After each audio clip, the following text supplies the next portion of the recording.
আসসালামু আলাইকুম এভরিওয়ান, কেমন আছেন সবাই? আশা করি সবাই ভালো আছেন। আপনাদের জন্য আজকে নিয়ে আসছি নতুন আরেকটি রান্না। যদিও সব সময় সবাই খেয়ে থাকে, আমি পাঙ্গাস মাছ রান্না করতে আজকে দেখাবো। আসলে পাঙ্গাস মাছটা অনেকের পছন্দ, অনেকের পছন্দ না। তবে আমাদের পরিবারে আমার বাচ্চারা খুব পছন্দ করে। আর আমি সবসময় রান্না করি একেবারে মাংসের মতন, সব মশলা দিয়েই। তাতে যদি ঘন ঝোল রাখি তাহলেও পছন্দ, ভাজলে ওরা পছন্দ করে না, এভাবে রান্না করলে পছন্দ করে। আর আমি সবসময় বেশিরভাগ আমাদের এই এলাকার বাগেরহাট এলাকার মানুষজন আমরা সবাই হচ্ছে গিয়ে এই কষিয়ে মাছটা রান্না করতে বা খেতে পছন্দ করি বেশি। খুব কম মানুষই আছে যারা আর কি মাছটা ভেজে নেয়। ভাজলে একরকম স্বাদ, এভাবে কষিয়ে রান্না করলে আর একরকম স্বাদ। আর আমি তো সব মশলা যদি দেখিয়ে দিয়েছি, ওখানে কিন্তু আরেকটু মশলা অ্যাড করেছি, সেটা হচ্ছে আদাটা আমি যখন মশলা ব্লেন্ড করেছিলাম তখন দিয়ে দিয়েছিলাম। তখন একসঙ্গে ব্লেন্ড করে এই যে মশলাগুলো কষিয়ে আমি এই যে আলু একসঙ্গে দিই, কারণ পাঙ্গাস মাছটা আবার অনেক জালের প্রয়োজন হয় না, এজন্য ভালো করেই আলু একসঙ্গে দিয়ে, আর এখনকার আলু তো একটু জাল লাগে বেশি, এজন্য একসঙ্গে মাছ আর আলু দিয়ে মশলা সব কষিয়ে তারপরে যে রান্না শুরু করে দিয়েছি। আর সব সময়ের জন্য আমি মশলা কষানোর সময় একটু সময় বেশি নেই, কারণ মশলাটা যদি ভালো করে না কষিয়ে নেন, মশলার কাঁচা গন্ধ আর মাছের গন্ধ কোনোটাই যাবে না। মাছ অনেকে পাঙ্গাস মাছের একটা নিজস্ব, প্রত্যেকটা মাছের একটা গন্ধ আছে নিজস্ব, সেটা যদি আপনি ভালো মতো মশলা কষান এবং মাছটা ভালো করে কষিয়ে নেন তাহলে আর গন্ধটা কিন্তু আর লাগবে না।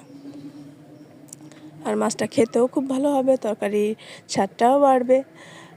আর এভাবেই আমি বেশিরভাগ সময় রান্না করি। তা আপনারা কিভাবে রান্না করেন পাঙ্গাস মাছ?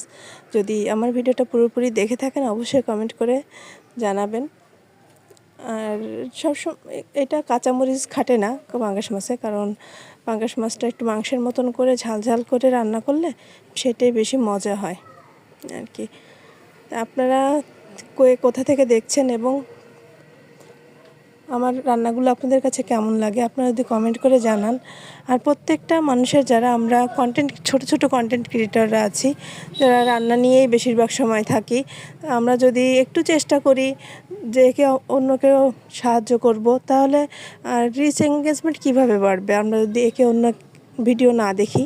আর যাদের সামনে আমার ভিডিওটা যাবে অবশ্যই কমেন্ট করবেন এবং পুরো ভিডিওটা দেখার চেষ্টা করবেন, তাহলেই না হয় আমাদের এঙ্গেজমেন্ট বা আমাদের ভিউটা আসবে।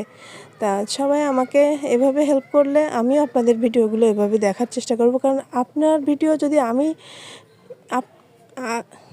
আমার ভিডিও আপনি না দেখলে আপনার ভিডিও আমিও দেখতে পাবো না, কারণ ফেসবুক অ্যালগরিদম এইটাই সাজেস্ট করে যে আপনার ভিডিও যদি আমি দেখি আমার ভিডিও আপনি দেখবেন। তাই এভাবেই আমরা একে অপরকে সাহায্য করে এগিয়ে যাব। সবাই আমার ভিডিওগুলো যদি ভালো লেগে থাকে সবাই লাইক কমেন্ট শেয়ার করবেন। আর যারা আমার ইউটিউব চ্যানেল থেকে দেখবেন অবশ্যই সাবস্ক্রাইব করে দেবেন, যাতে আরও সুন্দর সুন্দর ভিডিও আপনাদের নোটিফিকেশনে যেতে পারে আর আপনারা আমাকে সাপোর্ট করতে পারেন। সবাই ভালো থাকবেন এবং আমার জন্য দোয়া করবেন যেন আমি আরও সুন্দর করে ভিডিওটি আপনাদের সামনে দিতে পারি। আর আমি সবসময় চাই ভিডিওগুলো ছোট ছোট আকারে দিতে, কারণ ছোট ছোট আকারে দিলেই সবসময়ের জন্য ভালো হয়, সময় কম লাগে, মানুষ মনোযোগ দিয়ে দেখতে পারে।